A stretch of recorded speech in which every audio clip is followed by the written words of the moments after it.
can see, I'm out here walking on the trails, and I'm really hoping that this isn't going to be too dizzying. But I just cannot bring myself to flip around the camera. It's quite a sight, and I don't know how to use the filters and stuff when you're making a video. I think you can do that on Snapchat maybe, but I don't have that, and so whatever. Here I am, and here's the trails. Close your eyes, I guess, if it's too much to look at. I wanted to share something, especially today with it being election day, because what I've realized is in the middle of things where people are receiving information and they filter it and process it through their own mindset and their own filter based on personal experiences and everything that goes along with that creates those filters and how we process and receive information. And we come out on different sides of things and have different perspectives, and it kind of can pit us against each other when oftentimes we probably have more in common than what we think, and instead of trying to bridge that gap, it becomes a one side versus the other type of thing. And so there was something I was thinking about this morning. There's a story in the Bible, and I might not remember the exact details, so please give me grace for that, but I know the gist of it.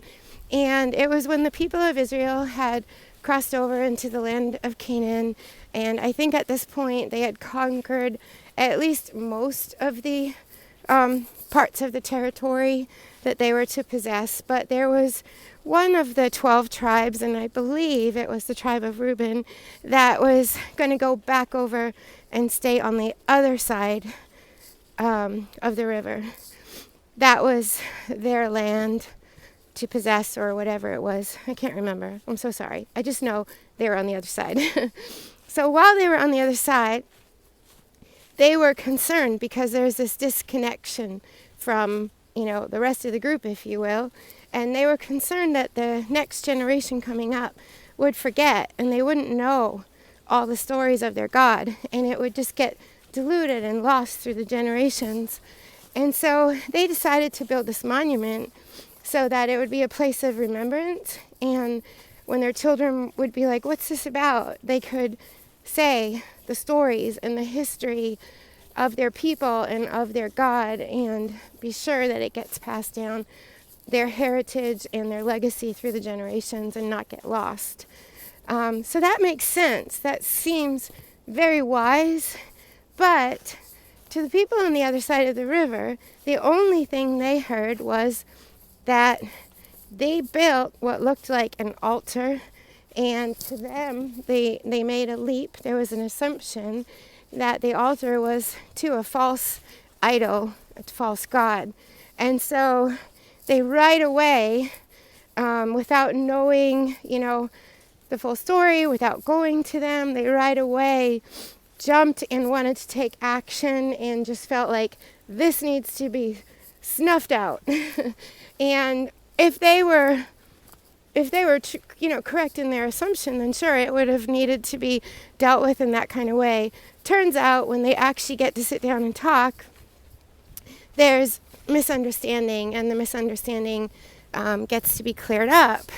And I don't remember all the details of the conversation. It's one of those things that you don't read it terribly often, so I'd have to go back and refresh my memory.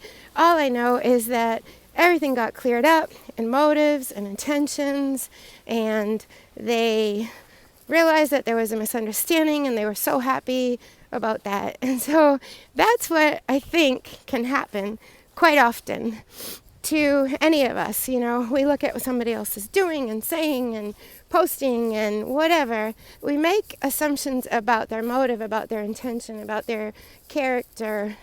I'm not talking about things that are just really, really blatant. I mean, that's obvious. I'm talking about when there's room for speculation and there's room for not understanding intention and motive and those types of things. And that if we would just stop and communicate and not make a judgment and not make an assumption, there would be, I think, a lot more unity and a lot more peace and a lot more bridging the gap, in differences and things like that. There's another time I shared about this recently in the Bible where Paul was misunderstood because he was telling shoot, I can't remember what church it was. Maybe the Romans. Anyways, he was telling them that he had a plan to go see them. It was on his, that was every intention. He had to cancel it not once, but twice. So they started to assume that he just was not a man of his word, and made that kind of like that false accusation, and that was not at all his heart. They just didn't know. He was far away. They never actually had even met him, and it would be so easy. Like, that story makes sense. The evidence is there to make that story line up and make sense. So sometimes all the evidence can point to a certain thing, but it's great wisdom for us to stop and not just take it at face value and communicate, or if you don't have opportunity, communicate. Just assume the best. I think that's always the best way to go, right? Just go ahead, and that's what the scripture says, right?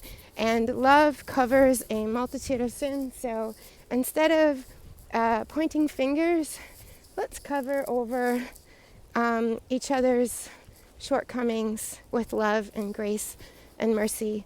And let's get through this election. Okay, bye.